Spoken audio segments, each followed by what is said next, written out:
All right.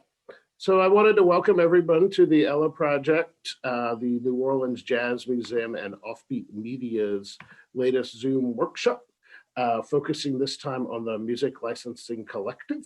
We're joined by a really great panel of Rebecca Gates and Bart Herbison. We'll talk about their information in just a minute. Before we move forward with that, I do want to thank some of our sponsors for this workshop, mainly the National Endowment for the Arts. They have been providing the money to provide these 4 workshops that we have done on the Music Modernization Act. This will be the 4th and final one for this year. This is being recorded. The previous 2 workshops, one that dealt with collecting royalties and one that dealt with sync licenses and licensing music for film and television, are available on our website and also on our YouTube channel. If anyone ever wants to check them out, this video will be there as well as we move on. Just to give you a little bit of information about our organization, the Ella Project is a nonprofit based here in New Orleans, Louisiana. We're a pro bono legal services provider. We do a lot of arts business programming similar to this workshop today, and we do cultural advocacy. We are a multidisciplinary organization, but certainly because of New Orleans and the strong music community that we have here, we have a lot of work that we do in music. For our legal programming, it's overseen by my partner, Ashley Keaton. Ashley is on the Zoom. We're thrilled that she is able to join us. I know that a lot of y'all have come through our legal program before and know that that continues to thrive and be available, and we want to make sure that we can provide y'all with all that information as well as information for items like this. So I think at this point, we're going to go ahead and get started. I'd like to tell you a little bit about our 2 presenters that we have today. We're going to start with Bart Herbison. Bart is the executive director of the Nashville Songwriters Association International, which is the world's largest not-for-profit songwriters trade organization and advocacy group dedicated to the songwriting profession. He's also been very significantly involved in the adoption of the Music Modernization Act, which is, of course, the topic of these 4 series, and the creation of what we're going to be talking about today, the Mechanical Licensing Collective. He's such a strong person with so much information on this, we thought we'd also bring on a great journalist who could talk to him about it. So we have Rebecca Gates, who is an artist and activist and a musician out of Portland, Oregon. I should mention, yeah, Bart is also out of Nashville, Tennessee. And Rebecca is based up in the beautiful Pacific Northwest, where I try and spend as many summers as possible and get out of New Orleans when possible. So she's been a musician for many years with a lot of the work that she did with a group called the Spinanes, and toured with some really impressive artists and also appeared with, people like Willie Nelson, the Decemberists, etc. We're very thrilled to have her. She and I met a few years ago at a conference in Austin. I know that she's known my partner, Ashley, for many years, and our mutual friend, Michael Bracey, as well. So I think that it's going to be a really interesting and engaging conversation. I'm thrilled to have our 2 panelists, and I'm thrilled to have you guys joining us.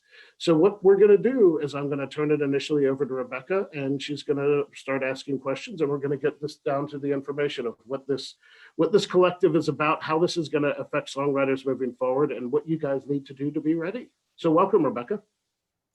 Thank you so much, Gina. Really appreciate that. Thanks to everyone for joining, and especially thanks to Bart for being here. This might be less of a discussion and more a round of questions, because this is such a great opportunity to speak with you, Bart, and there's so much to get to. Hopefully it won't feel too much like a quiz show for you, and free and easy if you want to take it in any direction that makes sense to you. But first, a couple getting to know you questions. I'm curious what the first record you purchased with your own money was. I was 10 years old, walked into a record store in Huntsville, Alabama, where I was at my uncle's soccer camp, and I bought 2 records on the same day, Cracklin' Rosie by Neil Diamond. And I have a funny story about that. I was involved in a political campaign, and I had to get somewhere really quick. I was in Memphis, and they had the elevators all cordoned off. I'm like, I got to get up here, I got to get back. So they let me on, and I realized they were cordoned off for Neil Diamond. And I can't sing, but I started singing Cracklin' Rosie to him, and At first, he's like, this is one of those creepy stalker boys, and he sang it with me all the way up to the sixth floor. Amazing. The other one, I remember both sides of it, was an LP, who's my favorite artist, U.S. Mail, M-A-L-E, and the flip side was Stay Away Joe, which was a public domain melody they had used in the song as Greensleeves. So those were the first two records I ever bought. And I wore the grooves out that summer. That's great. Thank you. I love that. And what was the last show that you saw live before pandemic shuttered You know, venue? you asked me that. We own the Bluebird Cafe in Nashville, so it was something at the Bluebird. But we were 2 weeks away from the world's largest songwriters festival that we host every year called Tin Pan South, to pay homage to Tin Pan Alley. So those are the shows I didn't get to see. Yeah, so you got a lot going on. Can you talk briefly about the Songwriters Association and how you came to be involved with the MMA and, Sure. and the MLC? And to Well, be NSAI was formed in 1967 when there were only 42 songwriters in Nashville. I'm sorry, 80 songwriters in Nashville. And it was the idea of a man named Eddie Miller. He wrote the great country standard, Please Release Me, Let Me Go. And Eddie convinced 41 others. And it was a career risk because anybody from the record labels to the music publishers, they didn't want to see the songwriters organized. But Mary John Wilkin, Chris Christopherson, Danny Dill, Eddie Miller formed it. And our very first battle, if you will, was to convince record labels to put the songwriter's name on the record underneath the artist. It happened some, but it was not an industry practice. We had to get publishers involved too to get the label copy over there, because back in those days, you could cut a song and the record would be out in a week. And we managed to do that in 1970, and it sort of cemented us as the organization that stood.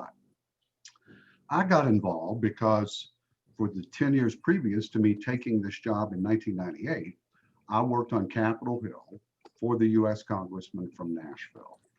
I was a DJ as a kid, and I read the liner notes and was always gravitated to the songwriters. A guy in my hometown I grew up with became a famous songwriter. So I had been there about a week, and part of my deal with the congressman, initially I was his press secretary.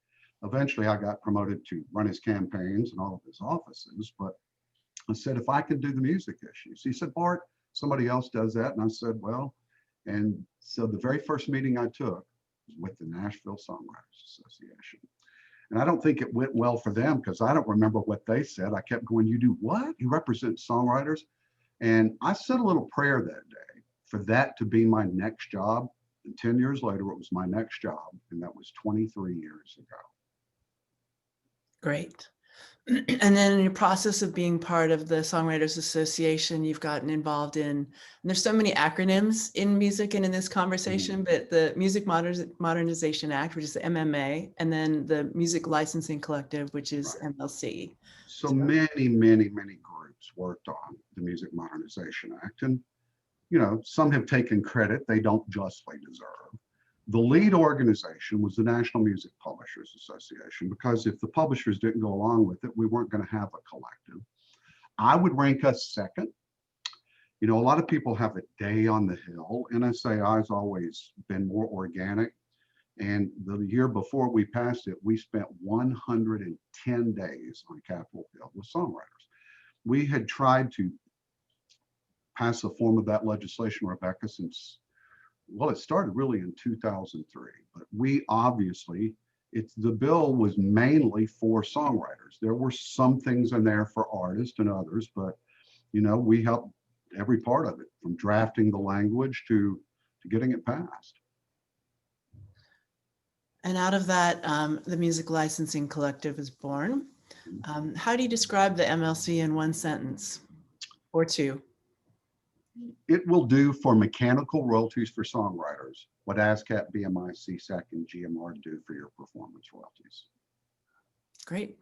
And so can you place the MLC in the context of those organizations and also Sound Exchange in terms of so what it's this is going to be a long 5 or 10 minute answer if you really want to explain where people can understand it. And I can't really talk about the MLC and the MMA solving problems without talking about the problems first. So a little bit of history. There are 3 licensing royalty income streams for American songwriters. Performance royalties, wherever your songs perform. Mechanical royalties, which traditionally were for sales of physical product. And then synchronization, which is the only thing not under ridiculous government rules. Mechanical royalties are called mechanical royalties because in 1909, Edison had recently recorded sound. And Congress realized they had to change the American copyright law, which was really geared for sheet music, to accommodate this wonderful new device. And it's called mechanical royalties because Congress tied it to the price of mechanical player piano rolls. They determined, and let me digress again. I think most of you know that there are 2 copyrights.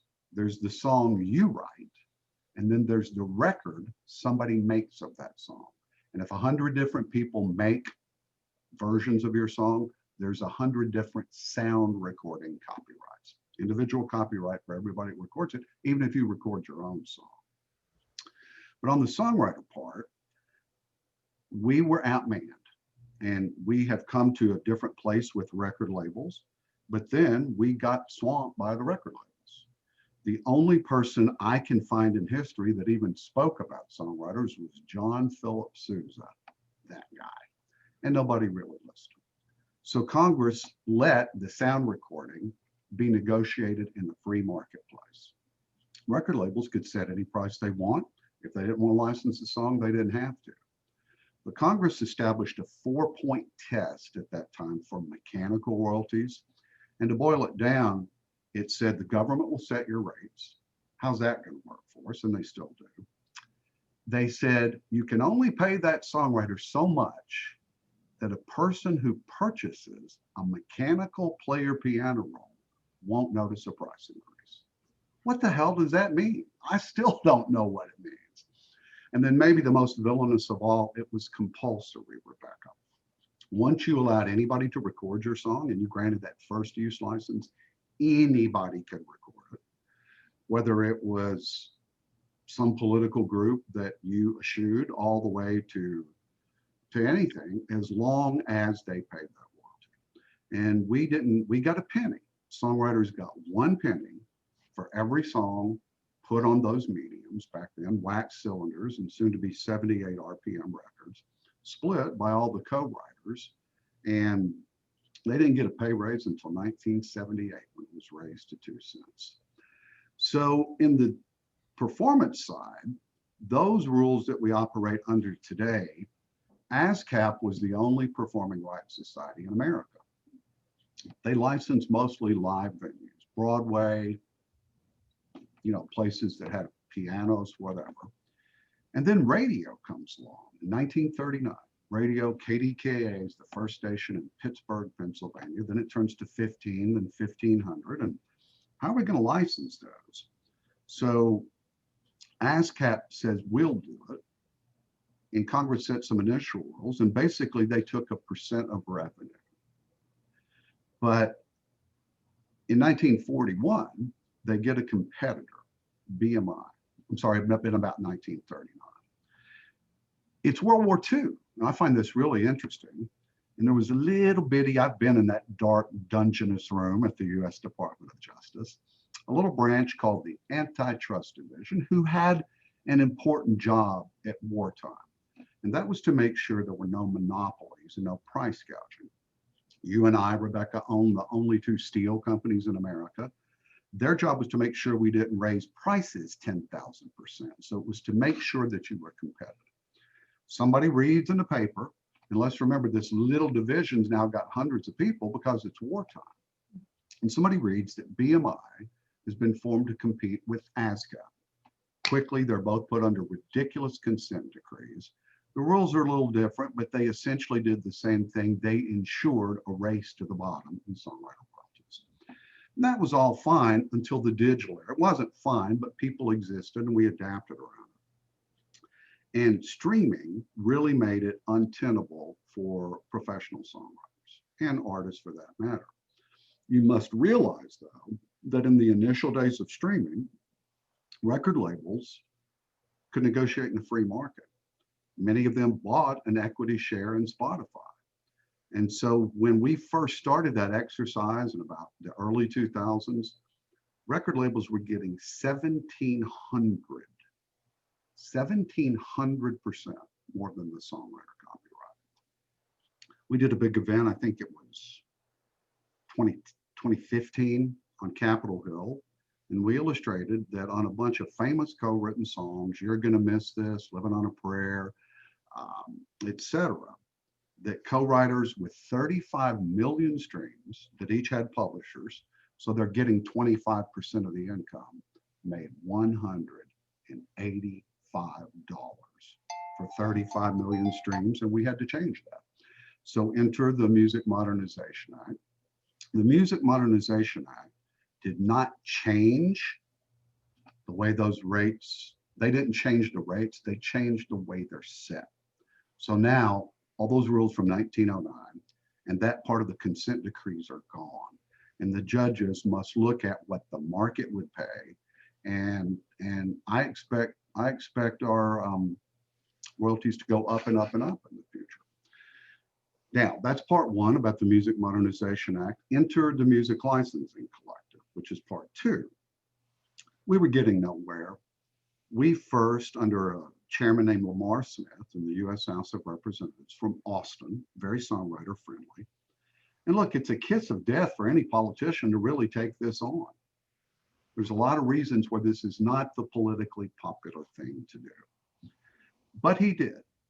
And we end up with the bill in 2006. It got voted out of committee, but then the House changed hands. It went from Republican to Democrat. And the next leadership of the Judiciary Committee didn't pick it up. In 2008, there was another pass at it. We tried and tried and tried. And then a guy named Doug Collins, a congressman from rural Georgia, gets elected. I think it was 2014, I think. And he loved songwriters. And he was so emotional and moving. He was a poor kid from rural Georgia that said his window to the world was that radio. And he was always, like me, fascinated by the people like you that wrote those songs. So he stuck his neck out and introduced the precursor to the Music Modernization Act, a bill called the Songwriter Equity Act, that made the proceedings, whether it's performance royalties or mechanical royalties, more fair. Others introduced legislation, the Classics Act, for recording artists who recorded records before 1972 because there was no federal protection, and Pandora just stopped paying them. And there were 3 or 4 other music bills introduced. And in 2017 and 18, they were all combined into one called the Music Modernization Act. A lot of the bills didn't make it because we tried to put bills together that could pass. You know, you recording artists don't get a royalty from broadcast radio, and you should, but it was never going to pass. The broadcasters were powerful. There was some controversy over that. We still hear about it, but we put measures in there that we believe could pass, and eventually they did. So we still weren't getting anywhere, Rebecca. This is my favorite moment in my professional life on the advocacy side. I'm sitting in a room on F Street in Washington, D.C., along with the National Music Publishers Association, DEMA, the Digital Media Association that represents the streaming companies, and others. And the guy that was running DEMA at the time turned around and said, what if we do a blanket license for mechanicals like the performing rights societies do for performance royalties? I looked at my colleagues, Jennifer Turnbow at NSAI, David Israelite with the music publishers, and I knew in that moment that 15 years of hard work would come to fruition. Final point of explanation. If I am a streaming service, let's take Amazon, Spotify, Google, whichever one you want to take, Apple, and I want to license your performance royalties, Rebecca, for your song that you wrote, I go to 4 PROs. I pay them a percent of revenue and they pay you. I don't have to worry about that. And I cannot be sued. Now, Spotify was going public and they were getting creamed by lawsuits. Their projected stock price, their IPO offering was tanking. And so that's why they made that offer. Because if we could create a blanket licensing society, which became the Mechanical Licensing Collective, we would worry about paying the songwriters. And if they followed some very strict rules, they couldn't be sued. So in that moment, I turn around, David, Jennifer, Chris, and I, and go, hey, you've got to change those stupid rules from 1909. They didn't agree on the spot, but they said, we know that. You got to change those stupid performance royalty consent decrees from 1941. They knew that. This is going to be expensive. And it ended up the first 2 years being about $63, $64 million. You got to pay for it. Now, there's going to be some songs that you're going to spend. We don't know who the songwriters are, and we're going to have to go find them. But while you're spending those songs, you've got to have little micro equity accounts for every song you stream where you don't have the licensing information. And you got to park that money in there. So when we find the songwriters, they can be paid. And we can get into some of the nuances of that because eventually some of that will be, I hope not much, but distributed as unclaimed funds. That's the story. Last part, Congress said, and we agreed, that anybody, you, Rebecca, could apply to be the Mechanical Licensing Collective. And there was a really complicated proscribed process. So NMPA and NSAI applied, and so did a competing organization. We had to come up with a board of directors. We had to figure out how we were going to pull this off by January 1, 2021. And about July of last year, we were selected. So that is a long-winded answer to your simple question. I really appreciate that. That context is very helpful. Thank you. And also to get it in real time of you passing through it. Yeah, advocacy takes a long time. You know, It does. you stick And I at will say the proudest thing I am of politically, the Judiciary Committee is where they impeach presidents. And that was going on.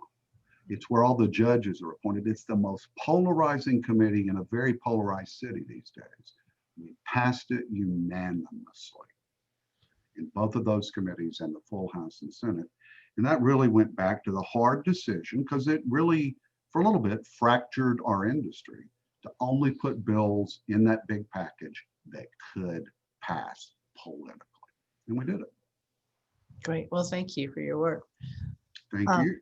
And so just to be super clear, this is only for songwriters and anyone who represents them in terms of a publisher. So we're not talking about players, we're not talking about performers, recorded things, specifically about that license, right? So songwriters, and I'm going to be a little redundant here, join a performing rights society for your performance royalties. Now you must join, or your agent, your publisher, your administrator, must join the Mechanical Licensing Collective for your streaming digital royalties only.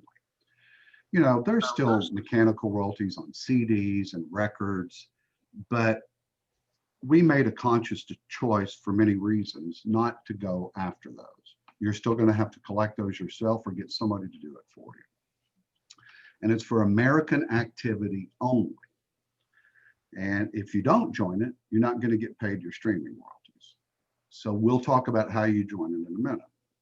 There's another great organization, and I'll tell you, when they first formed, I was skeptical because they were formed by record labels, and we were a lot more adversarial with the labels then. We're not as adversarial anymore. I'm not saying we don't ever have issues, but we work well together, and we're finding common ground for no other reason than a lot of the biggest companies own publishing and record labels. So it's been beneficial. But it's called Sound Exchange.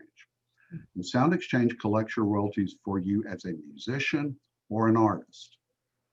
We collect them for you as a songwriter, mechanicals for streaming only, and downloads, legal downloads. Now, I will say there is some streaming that we don't collect, and that's internet radio, Rebecca. So if you're like a Pandora radio station, mechanicals were always based on, you got a little more for a mechanical than your performance because you got to control the song. You got to play it over and over like I did Cracklin' Rosie. I literally burned the grooves out of that song. And so that's what we do and why we made that decision to do it. We don't collect physical product. We don't collect anything for artists, and we don't collect outside the United States. Cool, and the authority for the organization is from the Copyright Office. Is that correct? Like you're actually given authority by the government the same way sound. That's correct. And we have to be reauthorized every 5 years. And that was a great process. And look, there have been a lot of, I like to be politically correct, but there's a lot of misinformation out there. And a lot of it is coming from the organization that wanted to be the MLC and they weren't picked, and from those aligned with them. You know, I think that I allege that. So it's complicated, but what was your exact question again? I got a little bit off on a tangent. No, just confirming, just in terms of clarity, that like that the actual so the MLC process was is authorized to do the work by the government the same way. Sure, sound sure. you're like that. So that's the oversights by the Copyright Office. We have 3 or 4 rulemaking proceedings going on right now. I'm on the phone or a Zoom with the Copyright Office probably 3 or 4 hours a week, the MLC is, and so are the digital companies, and so are others. But here was the process. The 5 largest music publishers at any given time automatically get seats on this entity, and they should. Some people don't agree with that. I don't care, because they get 80% of the money rolling through the MLC goes to them. So they've got a vested interest in it. 5 smaller music publishers are elected by smaller music publishers. And 4 songwriters are elected by the songwriters on that board. There's a nominating process where NSAI, Songwriters of North America, SONA in Los Angeles, and Recording Academy nominate, and the songwriters on the board choose. They are rotated. There are 2 really important committees by statute, the Unclaimed Funds Committee and the Dispute Resolution Committee. And those are populated half by music publishers and half by songwriters. We had to do that. We did that first. Then there was this lengthy application process where essentially we had to explain what we thought it would cost and how we would be the best organization to run it and be able to turn it on, what is it now, in less than 3 weeks, because it's a big, big job. Imagine creating ASCAP in a year and a half. So we had to do a lot of that, the board did, before we hired the staff, and most of that was in NMPA, the music publishers, and NSAI. It's been a great group, and I'm proud to be a part of it, but that's how we got chosen. Great. I have one more. I'd like to make sure and get into some questions that are specific to artists and songwriters. Sure. But one of the things that I think is confusing is, can you speak to media, to how this will be applied with, like, it's clear with sort of Spotify or Apple, you know, when you just say streaming services, like I think of like Apple Music or Spotify, Tidal. But what about mediums that are mixed in terms of something like Bandcamp, which is doing downloads and doing streaming, or YouTube, or certain things where there's sort of this? We don't do YouTube because that's synchronization. We don't do YouTube. I'm not that familiar with Bandcamp, and I thought there were, I thought I could count the streaming companies on all my fingers and toes, but we've learned, I think there's a couple hundred. So if it's subscription music, if you pay a fee, if you control your playlist, Rebecca, they're going to be involved with us. If you legally download, and this is United States only, the MLC will administer all that. Now, we get a lot of questions. There's a lot of services, Reverb Nation, SoundCloud, Bandcamp. And I get questions, are they going to do this for me? Are they going to go register my songs? Are they going to take a piece of revenue to administer this for me? Because one of the things I'm proudest of, let's go back to that day in August of 2017. First time ever, you don't have to pay a penny. You don't pay a penny for this because the streaming companies fund it. And I'll come back to your question in a minute, but one of the things I'm excited about is my guess, who's got streaming songs up? Who are streaming songs out here? So you're an artist too, Mahalia, are they yours? So maybe you collect those because there's more money. Who's a songwriter who wrote a song that's streamed, who's not the artist? So there's a couple. Well, my guess is, Gene, you probably don't bother with your mechanicals. You join ASCAP, BMI, CSAC, or GMR, and they pay your performance royalties. But it's complicated. You've got to go to every different streaming company and license it, or you got to hire somebody, HFA, MRI, to go do it for you. And you don't even know if it's worth it because you don't know what you would make. All you got to do, Gene, is give us your data. Who wrote songs? What are the splits? What's the correct title? And what's your payment information? Now, a lot of people are going to register and we're not going to pay you because you've got to have, you know, semi-significant amount of streams to trigger anything. But you'll know. You take a couple hours and go put that in there and wait and see if you get a check. So in some of these other third-party aggregators or services, I don't know what Bandcamp does. I'm not sure what Reverb Nation does, but you have to check their terms and conditions, Rebecca, to see if you have granted them the authority to do this. One of the easy ways to do it. So pen and paper right here, themlc.com. And you've got to go and make sure you are registering. Somebody asked me what significant amount of streams. I don't know that, Mahalia, because again, as the artist, you can have way less streams and start seeing money as a songwriter.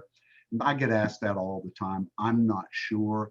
You're not going to have 100 streams and get paid anything by the MLC. But you start getting, you know, significant streams, and I don't know what it is. And as streaming companies grow, it's less and less streams. So you just have to go find out what the terms and conditions are. But the easiest way to do it is register, go to the MLC, and not just get on the email list. Go to the portal that says I'm a songwriter, and they will reach back out to you, and you will ingest your data. You will put all this in there. And when you do that, you'll find out if somebody's already done it for you or not. But the best thing for you to do, Rebecca, is go read the terms and conditions of those services. Mm-hmm.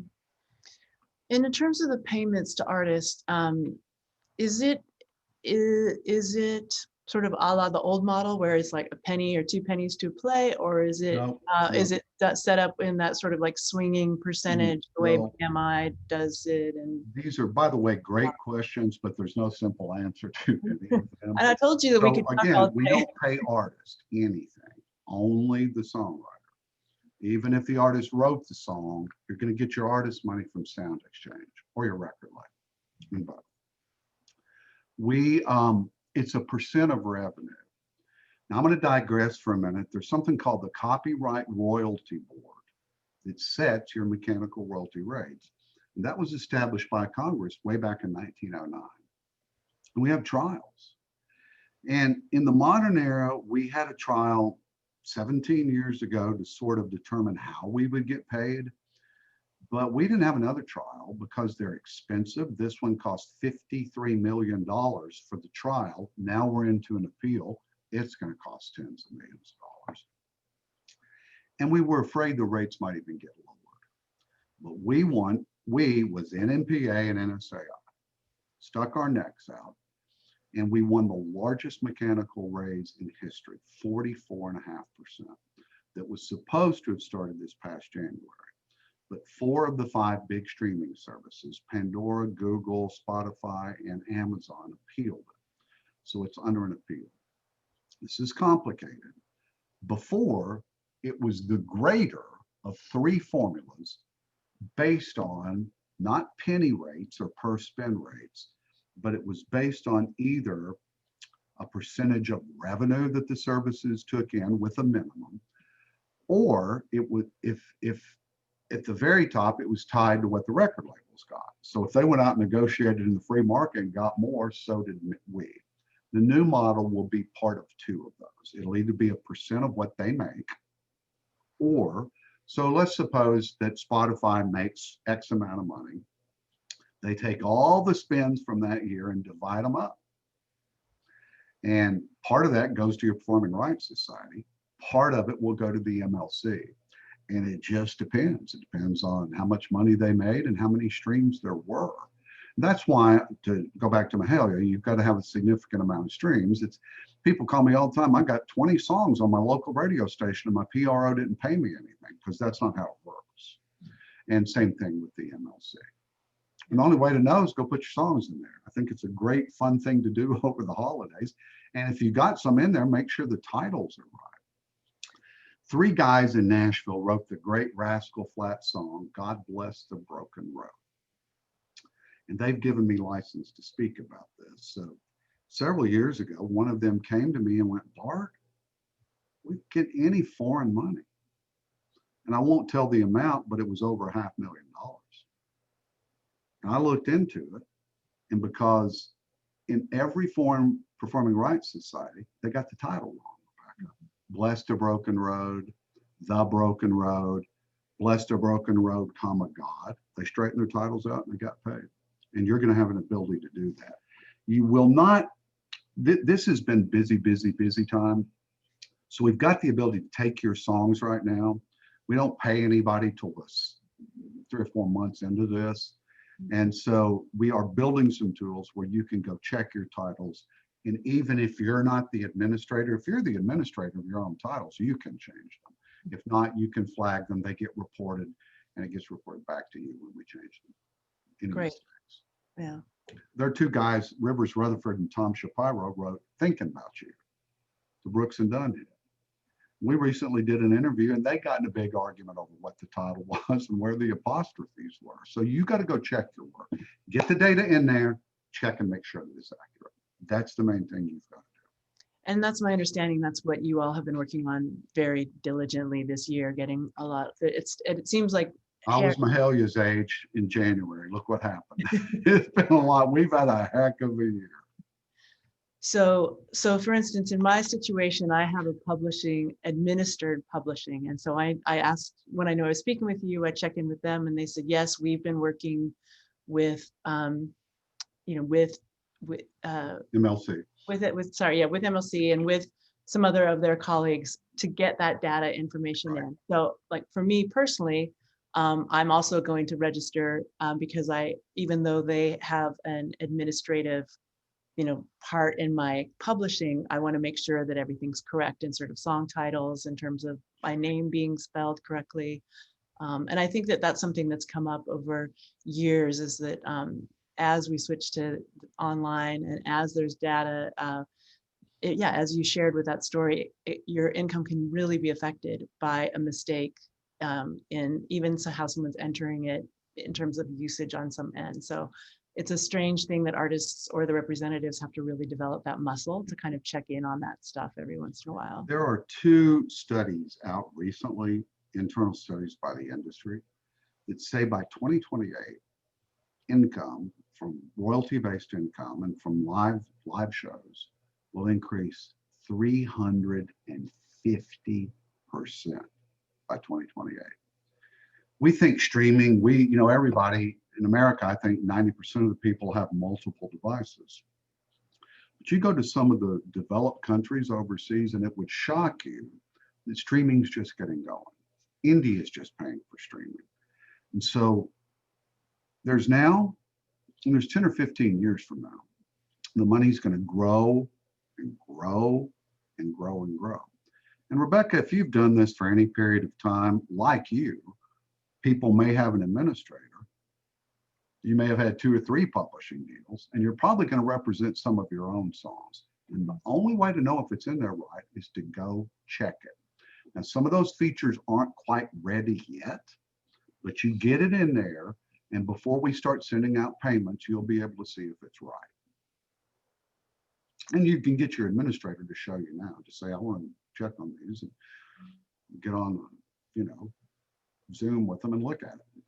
And I think to that point, because even though I'm in that situation, I do everything else in my business myself, and many of my peers do all that. So I'm wondering about, I just have a couple more quick questions, and then then we can get to Jean and some questions, because I see there's a lot coming through. But I'm wondering about input, and as you're building out this really broad ecosystem to take care of this part of the industry, how much are you able to hold space for individual artists as opposed to dealing with sort of big players that are used to being in this? Well, they're all individual accounts, so it's a spreadsheet, so it's unlimited. Mhm. Yeah, In I terms think of like philosophy, I mean, I guess that's more of like a philosophical question almost, like how, knowing that there's more and more people who are doing their own administration and not really part of big labels or big publishers, like how did you, what was kind of the ratio of your like intent in terms of, or is it just like, well, there's we never really approached it that way. We knew we were going to be dealing with over 100 million songs. And I will tell you, the thing I'm most excited about, again, is these people, and some of you are on this Zoom, that never bothered with it. Give us your data. So philosophically, we just didn't approach it that way. There's no limit to it. It's a data machine and an exercise. And so there's going to be disputes. And so that dispute resolution committee, we made a decision early on, we're not going to decide disputes. We're going to create a framework for the disputes to get resolved. And if they don't, eventually it gets given away as unclaimed funds. And guess what? That'll get your dispute resolved. So I don't know if that answered your question, but we just didn't, it's not like big versus little or whatever. We have no distinction in that. It's song by song. And when we get reporting activity, it doesn't come really for a big publishing company necessarily. They'll see it. It's song by song, service by service, quarter by quarter. It's a checkbook, really, Rebecca. Excellent, thank you. I'm curious. And by the way, that's something that's been put out there. There's so much misinformation, and people claim there's going to be $4 billion in black box money. We don't know how much there's going to be, but globally, every songwriter globally won't earn that much this year. And there's this, that, or the other. But I will tell you, there's nothing untoward. I've staked my professional reputation on it. The biggest challenge we've got is getting data right, because there's an average of 15 to 20% of data out there that's wrong. We can't get it right. We can't get it right. You can. And there's going to be a transparency that songwriters have never seen. If songwriters go and take the time, the biggest songwriter in the world, Ashley Gorley, 52 #1 songs now. And I told him the other day, he goes, what's this unclaimed funds thing? And I said, if you checked your titles, no, my publisher will do it for you. And he is the publisher on some of the songs. I said, so 3 years from now, when we distribute that, and somebody says, Ashley, some of your money got given away because the title's wrong, I'm going to say, Ashley, you've asked me for 20 years to give you this tool. If you didn't use it, I'll fix it for you now. This is going to be as good and accurate as you make it, as the songwriters make it. And I'm proud of that. Yeah, excellent. But to that point, how are you looking at, how are we reaching people, how are we reaching songwriters who are off computer? How are we reaching that sort of feeling the digital divide with legacy artists?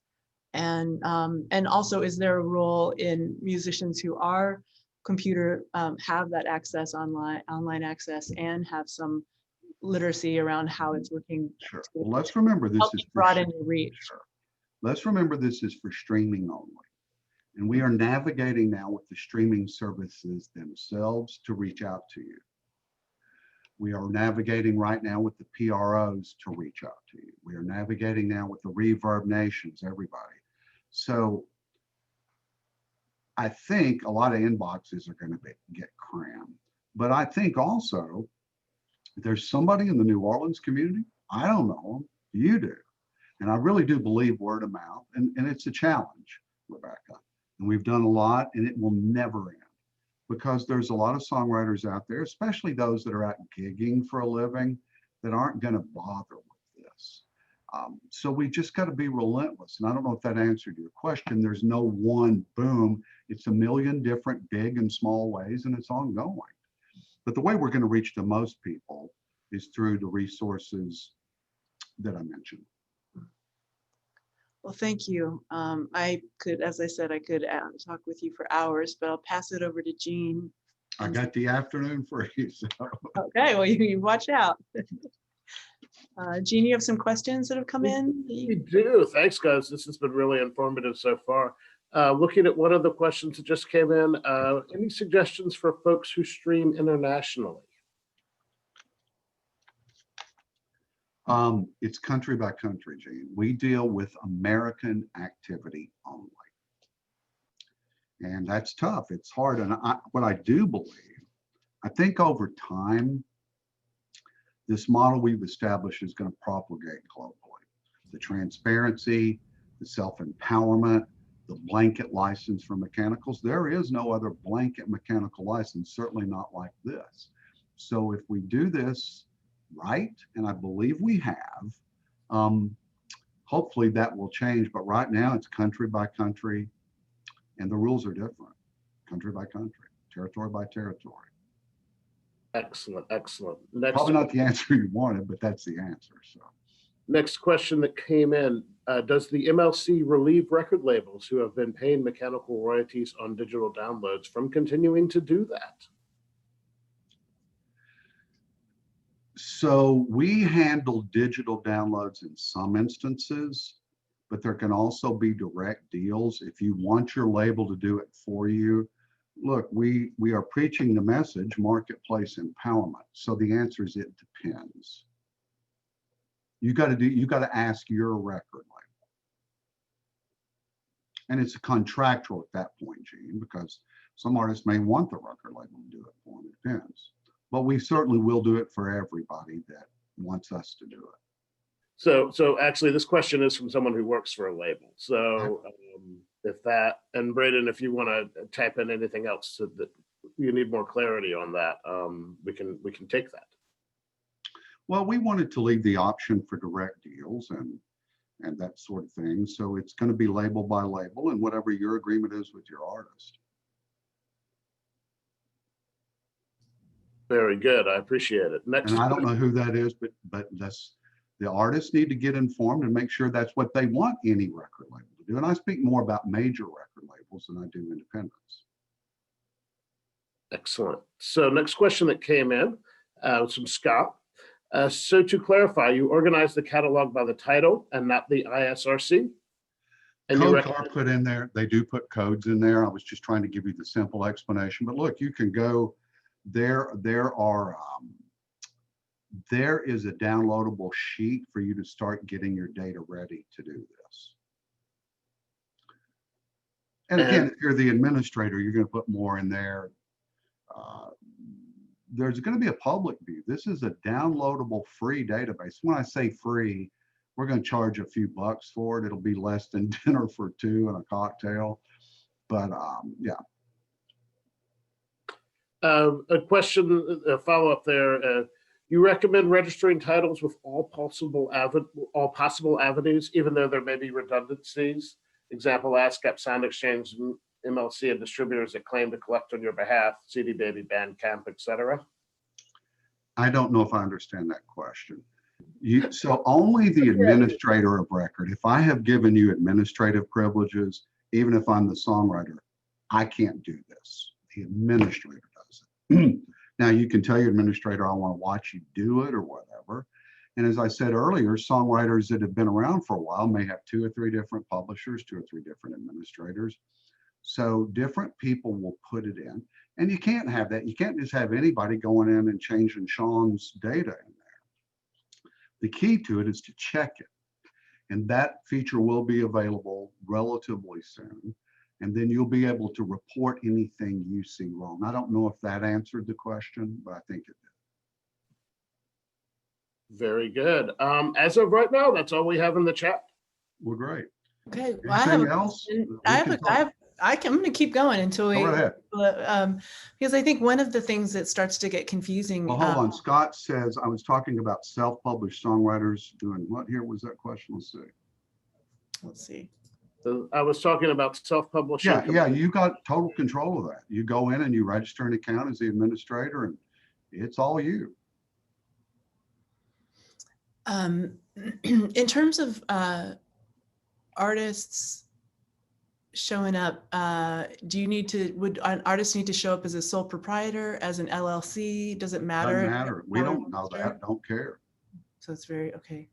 And then in terms of a song with five, say there's a band and everybody has equal partnership in songwriting. Does the band determine the percentage and register as such, or how does something like that work? Well, that's granular. Excuse my language. That's already a shit show. Mm-hmm. I mean, I've seen splits that equal 1,974.6%. And, again, you got to put it in there, and we will flag disputes. We're already ready to do that. So anything that doesn't equal 100, we flag it, and it's sent out to the different people whose data we've got that there's a dispute here. Then we've got processes you go through to solve it. If you can't solve it, eventually it gets, some of that doesn't, we can pay to what is resolved, but we can't pay what's not resolved. And so, and you just got to check it. We will flag it, but we're not in. I said early on, before we ever passed the bill, we shouldn't be in the business of resolving disputes, because you can't. But we will flag it, and you'll know there is one, and it's up to you. I see a couple more questions real quick. Does YouTube count as streaming? No, not for the MLC. Are the checks quarterly like BMI? God, we debated that back and forth. I believe we are doing, I think we're monthly. It's monthly or quarterly, but it will say on the MLC website, because we've debated that. Yeah. Okay. Well, we just have a couple minutes left. Jean, is there anything that y'all need to wrap up, or anything else? Any other questions? Oh, we got another question that just came in right now. It says, any suggestions? Let me interrupt, Gene. I see this one about the classical composers, titles composers, et cetera, very easy to mix up when searching for existing pieces. Are there ways to make sure when uploading original works that titles, et cetera, get back to us? You'll see it in real time, you or your administrator. Now, what we are going to do, and this was complicated, and we really had some great help from a film and TV composer named Michelle Maslin out on the West Coast that educated us a little bit about this. The sound recording that is streamed will be attached. So you're going to hear what they're talking about, and you're going to know if it's the wrong piece of music. And so that's something we're still working through with the streaming companies about how exactly that's going to work. But the audio file that's being streamed will be there for you to reference. Great. Cover songs written by songwriters we do not have to deal with. Songs we're already paying the statutory royalty. Do we as a record label need to pay mechanical royalties on these digital downloads of cover songs? Look, the record label's not paying anything that the MLC deals with. We're paying the songwriter. So I think that answered the question. What record labels pay is none of our business. What we need from the record label is the sound recording attached, or an access to it. And that'll come not from the labels, but from the streaming companies. Mm-hmm. So it's sort of, I think the question is that's not relevant to, the answer is it's not relevant to the MLC, I believe, if I'm understanding it. As an amateur that's been digging in this last couple of days, I think that it's really to keep kind of going back to, it's a songwriter relationship and it's an MLC. And then if the record label, if the songwriter is also an artist and has a relationship with the label where the label is collecting, then it starts getting a little murky in terms of payments. But right. That's your own artist structure. Yeah, and maybe that's how we end this, Rebecca. What we don't do is any artist money, we don't deal with it, ever. That's you and your record label, or you as the self-published artist, or self-recorded artist. We don't deal with anything record label, nothing. What do we deal with? streaming mechanicals only, downloads only, and the streaming is just for subscriptions, not internet radio, US only. We don't deal with performance royalties. We don't deal with sync such as YouTube. It's very narrow what we deal with. And it was an exchange with streaming companies because they had a problem with licensing music and getting sued. We wanted the rates raised, everybody wins. And they paid for it. Great. Well, thank you so much, Bart. I really appreciate you sharing your expertise, and you're so generous with your time. Glad to do it. Glad to do it anytime. I love New Orleans, and I'm glad to do it. I love Louisiana, and that's genuine. And so anytime I can, and I love this group, I can already tell the energy here, so call on me. That's so kind of you, Martin. Rebecca, really appreciate all the time that you took to prepare. By the way, Rebecca, best interview anybody's done with me since we started on this. I'm serious. It was really fantastic. You asked the right question, and hopefully people understand. It's confusing. If not, there's a lot of webinars out there, but go straight to the emlc.com. Go to the source. And they've already got 40, I don't know how many, they got a lot of customer service people. Right now, they're ready to answer your calls and guide you through this. Yeah, I would second that. I mean, I think that you guys did an amazing job of going through what can be some really complicated issues in a very strong and high level way. And I know that our community really appreciates that. So hats off to both Go of you. Saints. And I live in Titanville, but go Saints. I'm serious. So yeah, thanks again, guys. We're going to conclude in just a few seconds. I just wanted to throw out there, I am going to follow up with evaluation for people because this is the last of this series of 4. You know, we're planning our programming for 2021. The best way for us to get information, similar to what Bart was talking about the data, best way for us to get information about what workshops you want to see next is for you to tell us. And there's going to be a section in that we can dive into where I'm going to say, what do you want to see next? We are looking forward to continuing to program these conversations, and we really appreciate y'all joining us. And thanks again. Tell all your friends that the video should be posted within a couple of days. Well, there's one last question, Gene. He says, how do we deal with samples? We don't. There we go. If the sample streamed, we pay the songwriter. We don't deal with that. We pay the songwriter for whatever's being streamed, very narrow. So sorry, I just want to answer that. No, absolutely. I think that's actually a perfect way to wrap it up because it really gets to the gist of the Thanks, issue. Scott. So thanks everybody. Y'all enjoy the rest of your day. Cheers again to Rebecca and Bart, and everyone take care. Thank you, Rebecca. It was great. Thank you, Bart. Thank you, Jean and Ashley and everyone. Thanks to everyone. Gene, I want to get a copy of that whenever you can. It'll be on